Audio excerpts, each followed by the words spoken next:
Assalamualaikum warahmatullahi wabarakatuh. Puji syukur kita panjatkan atas kehadirat Allah Subhanahu wa Ta'ala yang telah memberikan kita kesehatan sehingga kita dapat berkumpul via daring pada hari ini. Selanjutnya, tak lupa pula selawat merangkaikan salam marilah sama-sama kita sanjungkan atas keharibaan Nabi besar Muhammad Sallallahu Alaihi Wasallam yang telah membawa kita dari alam jahiliyah kepada alam Islamiyah.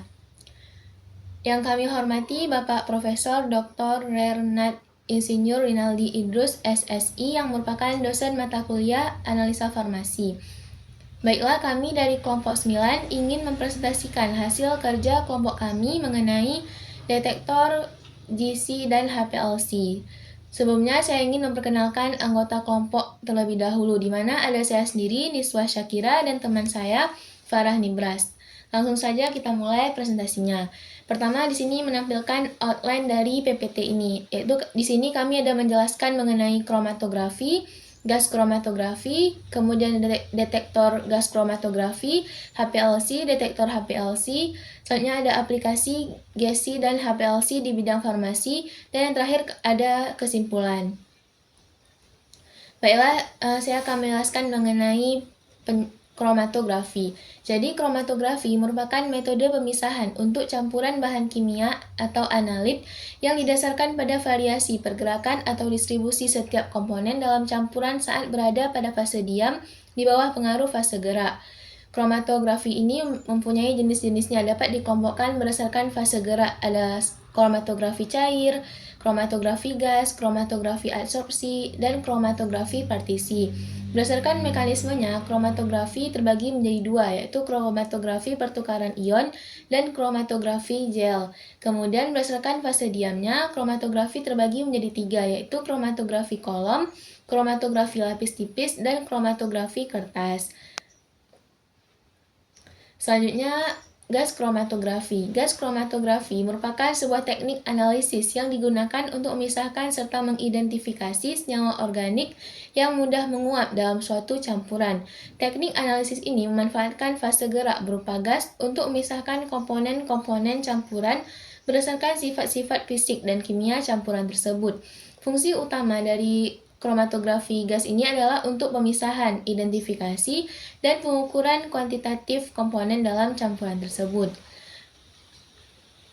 Prinsip dasar dari kromatografi gas adalah pemisahan komponen-komponen sampel berdasarkan perbedaan interaksi komponen dengan fase diam dan fase gerak, yaitu gas pembawa dalam suatu kolom gas kromatografi. Mekanismenya dapat dilihat di gambar, yaitu ketika gas pembawa carrier gas seperti helium, nitrogen, atau argon, dia akan dialirkan melalui sistem dan melewati injektor. Pengaturan tersebut diatur oleh gas flow regulator. Kemudian sampel disuntikkan ke injektor port, lalu diuapkan dan akan terbawa oleh gas pembawa ke dalam kolom, di mana dalam kolom terdapat fase diam, sehingga terjadi pemisahan dikarenakan komponen berinteraksi dengan fase diam. Komponen yang lebih volatil atau memiliki interaksi lebih lemah akan keluar terlebih dahulu. Kemudian detektor akan mendeteksi dan mengirim sinyal ke komputer, dan komputer menampilkan sinyal dalam bentuk kromatogram yang dapat dianalisis. Selanjutnya, detektor. Detektor adalah komponen dalam instrumen kromatografi yang berfungsi untuk mendeteksi dan mengukur komponen-komponen yang telah terpisah setelah melewati kolom kromatografi. Detektor menghasilkan sinyal yang proporsional dengan konsentrasi analit sehingga memungkinkan identifikasi dan kuantifikasi komponen dalam campuran. Karakteristik dari detektor yang baik yaitu mempunyai sensitivitas yang tinggi, linearitas, waktu respon cepat, tingkat noise rendah, mudah dioperasikan, dan ketidakpekaan untuk variasi dan aliran suhu. Untuk detektor gas kromatografi terbagi menjadi dua, yaitu destruktif dan non-destruktif. Detektor destruktif diantaranya ada detektor ionisasi nyala, detektor fotometrik nyala, detektor nitrogen fosfor, detektor emisi atom, dan spektrometer massa. Kemudian detektor untuk non-destruktif ada detektor konduktivitas termal, detektor penangkapan elektron, detektor fotoionisasi, dan detektor olfaktometri. Selanjutnya kita masuk ke jenis detektor GC yang destruktif, yakni sebuah Jenis detektor dalam kromatografi gas yang menyebabkan kerusakan atau perubahan pada sampel saat proses pengukuran dapat dilakukan dengan cara membakar atau mengionisasi elemen-elemen dari sampel sehingga setelah proses deteksi sampel tersebut tidak dapat dipulihkan lagi. Yang pertama, contohnya ada detektor ionisasi nyala atau FID. Detektor ionisasi nyala atau Flame Ionization Detector prinsipnya adalah mendeteksi komponen yang telah terionisasi melalui proses pembakaran. Secara singkat, mekanismenya adalah sampel dibakar dalam nyala api campuran hidrogen dan udara, kemudian akan senyawa organik terionisasi menghasilkan ion dan elektron. Ion-ion tersebut dikumpulkan di elektroda menghasilkan arus listrik.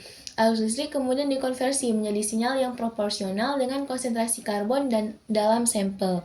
Keunggulan dari detektor ionisasi nyala adalah murah, persyaratan perawatan yang rendah, tahan terhadap penyalahgunaan, dan dapat mengukur konsentrasi zat organik pada tingkat yang sangat rendah. Kemudian untuk kelemahannya yaitu tidak dapat mendeteksi zat anorganik dan beberapa spesies yang sangat teroksigenasi. Selanjutnya, detektor fotometri nyala. Detektor fotometri nyala adalah alat yang dapat secara khusus mendeteksi senyawa dengan kandungan fosfor dan sulfur tanpa terpengaruh oleh kontaminan dalam sampel. Prinsip kerja detektor ini adalah ketika senyawa yang mengandung fosfor atau sulfur dibakar menggunakan nyala hidrogen oksigen, maka akan muncul spesies-spesies yang tereksitasi. Spesies tersebut kemudian akan kembali ke keadaan semula dan memancarkan cahaya kemiluminesen yang khas yang dapat diukur pada panjang gelombang tertentu. Keunggulan dari detektor fotometri nyala yaitu mempunyai sensitivitas tinggi bagi senyawa yang mengandung fosfor dan sulfur, stabil, dan proses analisisnya cepat. Kemudian untuk kelemahannya, dia hanya sensitif terhadap senyawa yang mengandung fosfor dan sulfur, rentan terhadap gangguan, kurang efektif untuk senyawa dengan konsentrasi sangat rendah. Selanjutnya, ada detektor nitrogen fosfor. Detektor nitrogen fosfor dirancang khusus untuk mendeteksi senyawa dengan kandungan nitrogen dan fosfor. Prinsip kerjanya menggunakan ionisasi termionik, yakni memanfaatkan butiran logam alkali seperti rubidium atau cesium yang dipanaskan di dalam plasma hidrogen. Saat senyawa yang mengandung nitrogen atau fosfor melewati butiran panas ini, terjadi reaksi kimia yang menghasilkan ion-ion. Ion-ion ini kemudian ditarik oleh elektroda kolektor dan menghasilkan sinyal listrik yang proporsional dengan jumlah senyawa tersebut. Keunggulan dari detektor nitrogen fosfor adalah sangat sensitif dan selektif, terutama terhadap senyawa nitrogen dan fosfor, sehingga banyak digunakan dalam analisis lingkungan, farmasi, dan deteksi pestisida. Kemudian untuk kelemahannya, dia memerlukan perawatan rutin dan kalibrasi yang cermat, serta hanya terbatas pada senyawa nitrogen dan fosfor saja. Selanjutnya,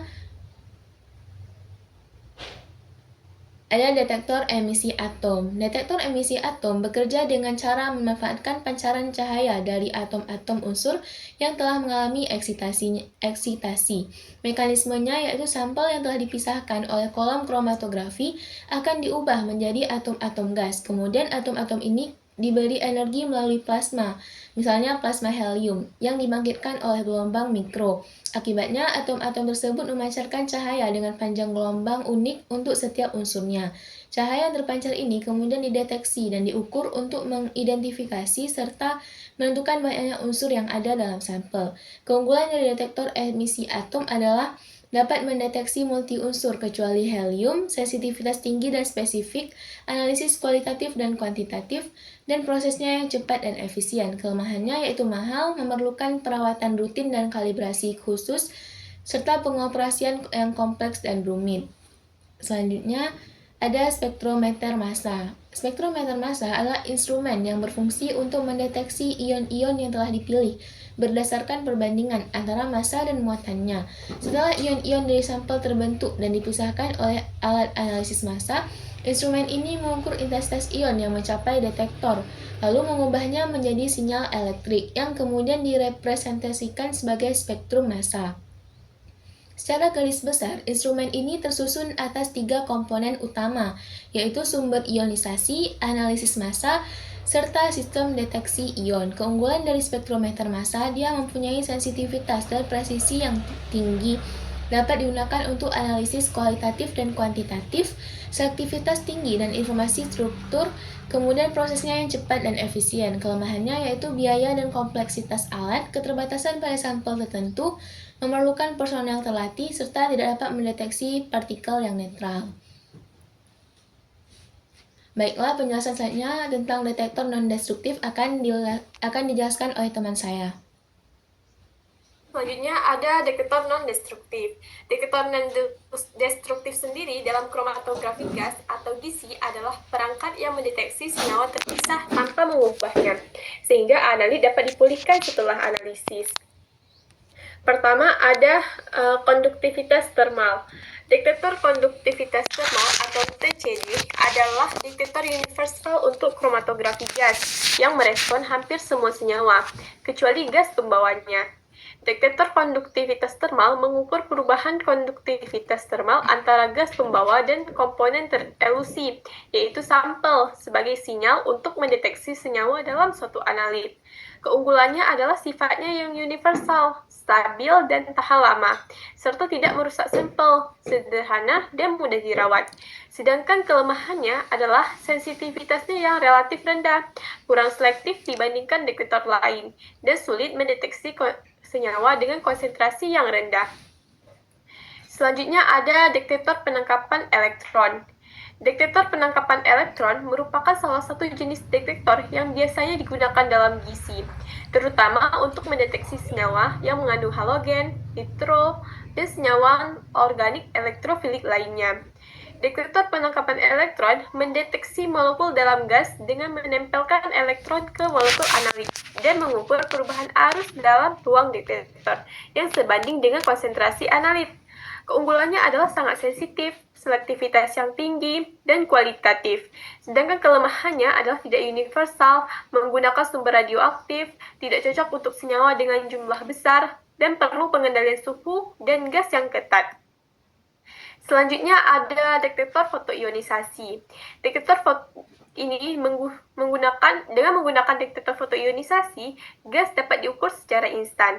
Detektor ini digunakan untuk senyawa organik yang mudah menguap, serta menggunakan sinar UV untuk mengionisasi molekul, sehingga menyebabkan melepaskan elektron dan membentuk ion positif.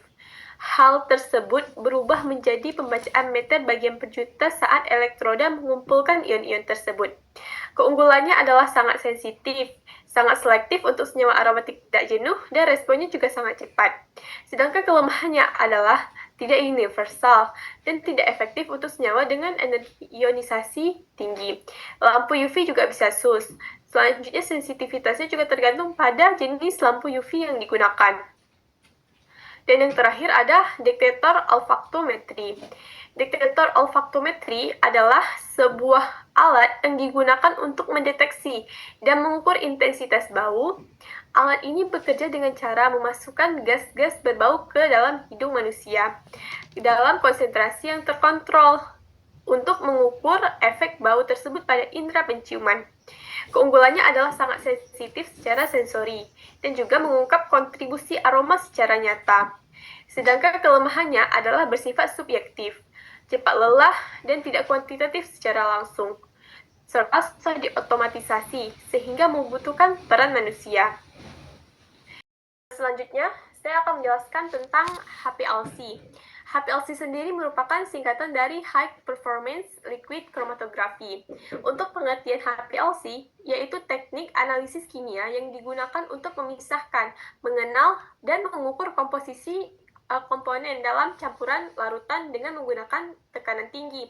HPLC bekerja berdasarkan prinsip kromatografi cair dengan tekanan tinggi untuk memisahkan dan menganalisis molekul dalam sampel cair.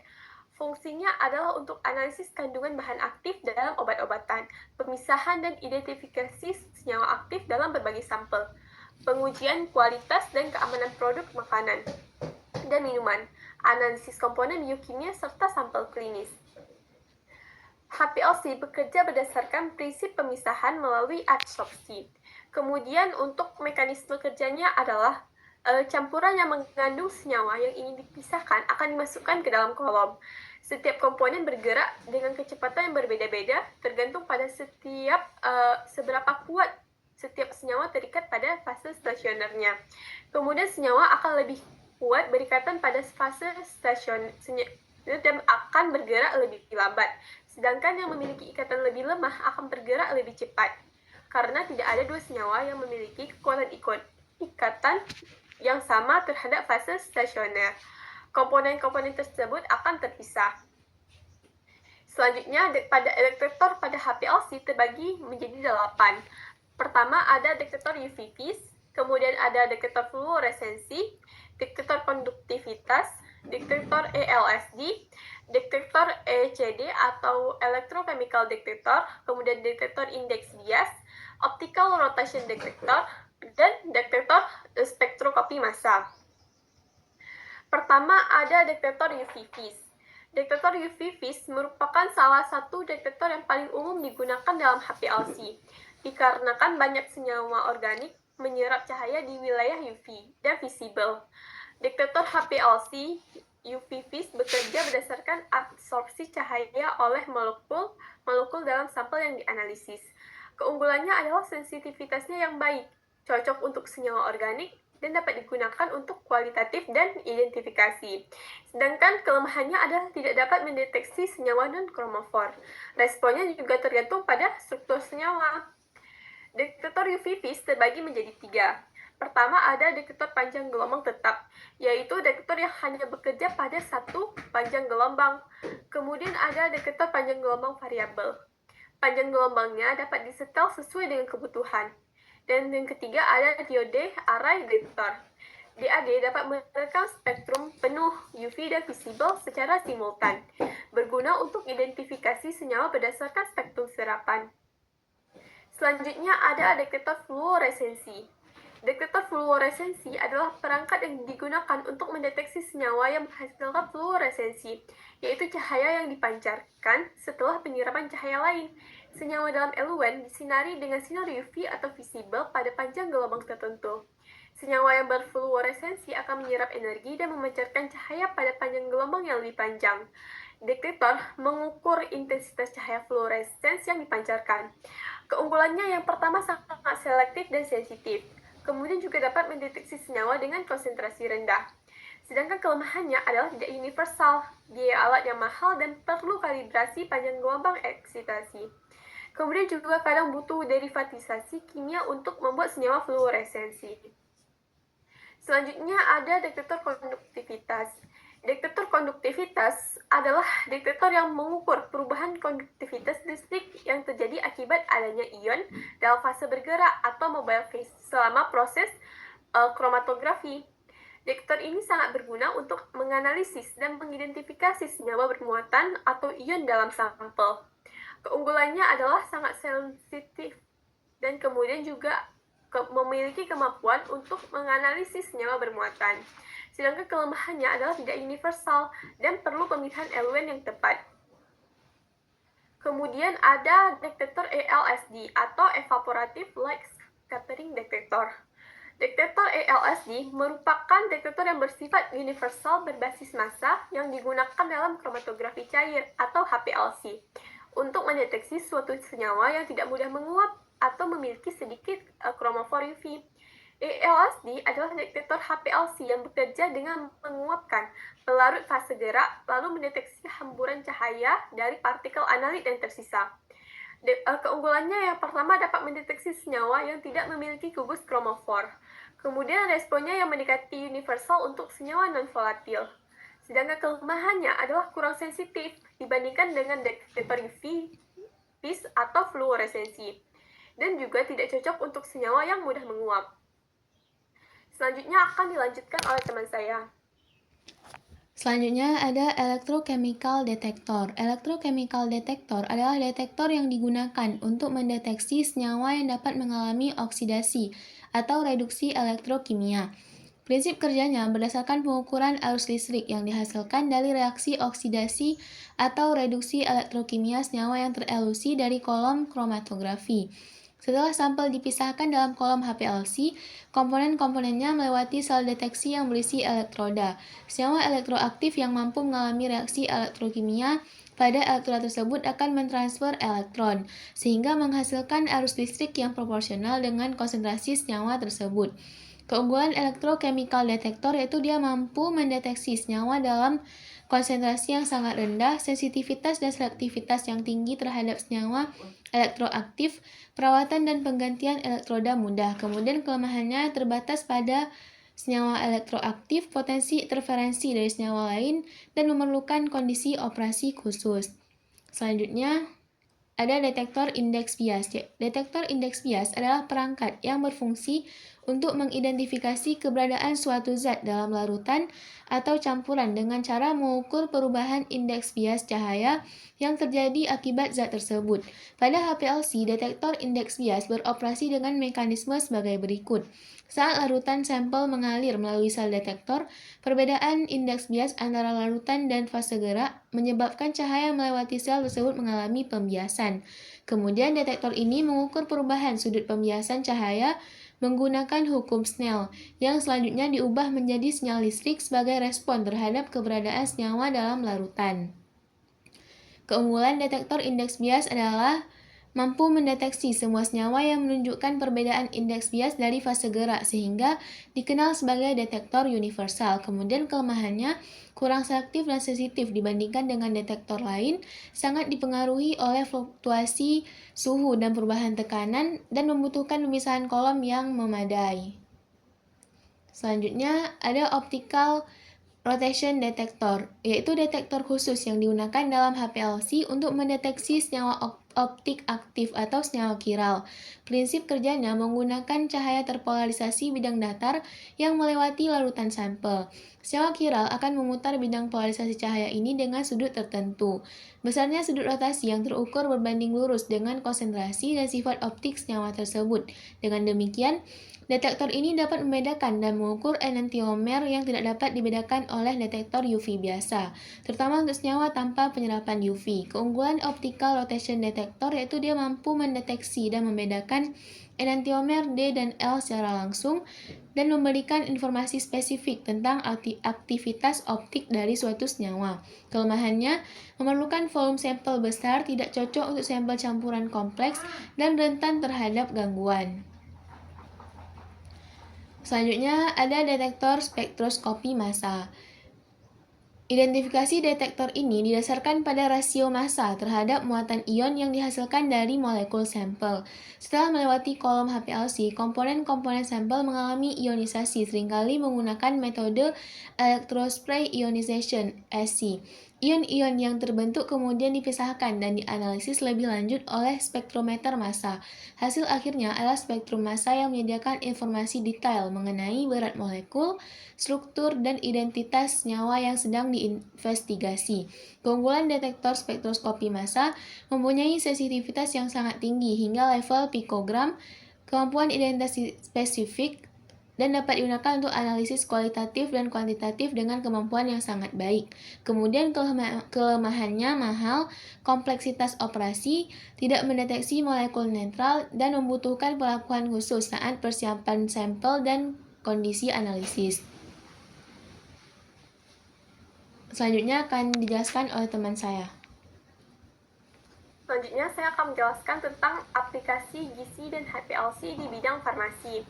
Pertama, untuk aplikasi gizi. Pertama, ada mengidentifikasi dan mengukur jumlah pengotor yang terdapat dalam senyawa farmasi. Kemudian juga dapat menilai komposisi dan stabilitas formulasi obat. Juga dapat menentukan pelarut residu yang ada dalam formulasi farmasi. Menganalisis konsentrasi obat dalam sampel biologis seperti darah, urin, atau jaringan sebagai bagian dari studi farmakokinetik. Selanjutnya juga dapat menganalisis obat volatil dan metabolitnya dalam cairan biologis. Kemudian juga dapat menganalisis obat-obat terlarang, serta analisis rutin guna memastikan kemurnian, identitas, dan potensi produk obat. Selanjutnya ada aplikasi HPLC. Pertama ada mendeteksi pengotor yang terdapat dalam produk farmasi, kuantifikasi produk farmasi, mempelajari biofarmasi dan farmakokinetik bentuk sediaan obat, mempelajari stabilitas bentuk sediaan obat, menentukan pelarutan tablet, dan memastikan produksi dan kemurnian obat yang tepat.